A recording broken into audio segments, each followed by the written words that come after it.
Now Moses was tending the flock of Jethro, his father-in-law, the priest of Midian. And he led the flock to the far side of the desert and came to Horeb, the mountain of God.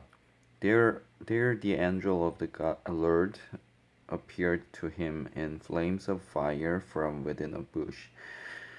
Moses saw that though the bush was on fire, it did not burn up. So Moses thought, I will go over and see this strange sight, why the bush does not burn up. When the Lord saw that he had gone over to look, God called to him from within the bush, Moses, Moses. And Moses said, Here I am. Do not come any closer, God said. Take off your sandals, for the place where you are standing is a holy ground. Then he said, I am the God of your father, the God of Abraham, the God of Isaac, and the God of Jacob. At this, Moses hid his face because he was afraid to look at God. The Lord said, I have indeed seen the misery of my people in Egypt. I have heard them crying out because of their slave drivers, and I am concerned about their suffering. So I have come down to rescue them from the hand of the Egyptians and to bring them up out of the land into a good and spacious land, a land flowing with milk and honey, the home of the Canaanites, Hittites, Amorites, Perizzites, Hivites, and uh, Jebusite, Jebusites. And now the cry of the Israelites has reached me, and I have seen the way the Egyptians are oppressing them.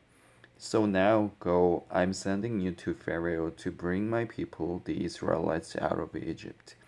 But Moses said to God, who am I that I should go to Pharaoh and bring the Israelites out of Egypt?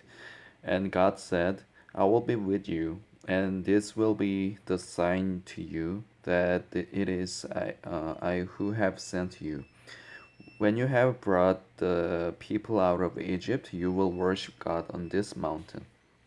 Moses said to God, Suppose I go to the Israelites and say to them, The God of your fathers has sent me to you, and they ask me, What is his name? Then what shall I tell them? God said to Moses, I am who I am. This is what you are to say to the Israelites. I am has sent me to you.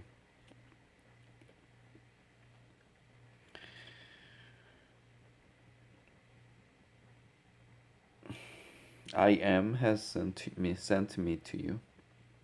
God also said to Moses, Say to the Israelites, The Lord, the God of your fathers, the God of Abraham, the God of Isaac, and the God of Jacob, has sent me to you. This is my name forever, the name by which I am to be remembered from generation to generation. Go assemble the elders of Israel and say to them, The Lord, the God of your fathers, the God of Abraham, Isaac, and Jacob, appeared to me and said, I have watched over you and have seen what has been done to you in Egypt, and I have promised to bring you up out of your misery in Egypt into the land of Canaanites, Hittites, Amorites, Perizzites, Hivites, and Jebusites, a land flow, a land flowing with milk and honey. The elders of Israel will listen to you. Then you and the elders are to go to the king of Egypt and say to him, The Lord, the God of Hebrews, has met with us. Let us take a 3-day journey into the desert to offer sacrifices to the Lord our God. But I know that the king of Egypt will not let you go unless a mighty hand compels him. So I will stretch out my hand and strike the Egyptians with all the wonders that I will perform among them. After that, he will let you go. And I will make the Egyptians favorably disposed toward this people. so that when you leave you will not go empty-handed. Every woman is to ask her neighbor and any woman living in her house for articles or of silver and gold and for clothing, which you will put on your sons and daughters, and so you will plunder the Egyptians. Moses answered, What if they do not believe what if they do not believe me or listen to me and say, The Lord did not appear to you? Then the Lord said to him, What is that in your hand? A staff. He replied, The Lord said, Throw it on the ground.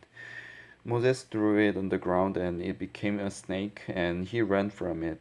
Then the Lord said to him, Reach out your hand and take it by the tail. So Moses reached out and took hold of the snake, and it turned back into a staff in his hand. This, said the Lord, is so that they may believe that the Lord, the God of their fathers, the God of Israel, the God of Isaac, and the God of Jacob, has appeared to you. Then the Lord said, Put your hand inside your cloak. So Moses put his hand into his cloak, and when he took it out, it was leprous, like snow. Now put it back into your cloak, he said. So Moses put his hand back into his cloak, and when he took it out, it was restored, like the rest of his flesh. Then the Lord said, If they do not believe you or pay attention to the first miraculous sign, they may believe the second. But if do not believe these two signs or listen to you, take some water from the Nile and pour it on the dry ground. The water you take from the river will become blood on the ground. Moses said to the Lord, O Lord, I have never been eloquent, neither in the past nor since you have spoken to your servant. I am slow of speech and tongue. The Lord said to him, Who gave man his mouth? Who makes him deaf or mute? Who gives him sight or makes him blind? Is it not I, the Lord? Now go, I will help you speak and will teach you what to say. But Moses said, O Lord, please send someone else to do it. Then the Lord's anger burned against Moses, and he said, What about your brother Aaron the Levite? I know he can speak well. He is already on his way to meet you, and his heart will be glad when he sees you. You shall speak to him, and put words in his mouth. I will help both of you speak and will teach you what to do. He, he will speak to the people for you, and it will be as if he were your mouth, and as if you were God to him. But take this staff in your hand, so you can perform miraculous signs with it. Then Moses went back to Jethro, his father-in-law, and said to him, Let me go back to my own people in Egypt to see if any of them are still alive. Jethro said, Go, and I wish you well. Now the Lord had said to Moses in Midian, Go back to Egypt, for all the men who wanted to kill you are dead. So Moses took his wife and sons, put them on a donkey, and started back to Egypt. And he took the staff of God in his hand.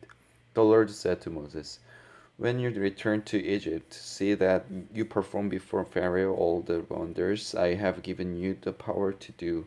But I will harden his heart, so that he will not let the people go. Then say to Pharaoh, This is what the Lord says, Israel is my firstborn son, and I told you, Let my son go, so he may worship me.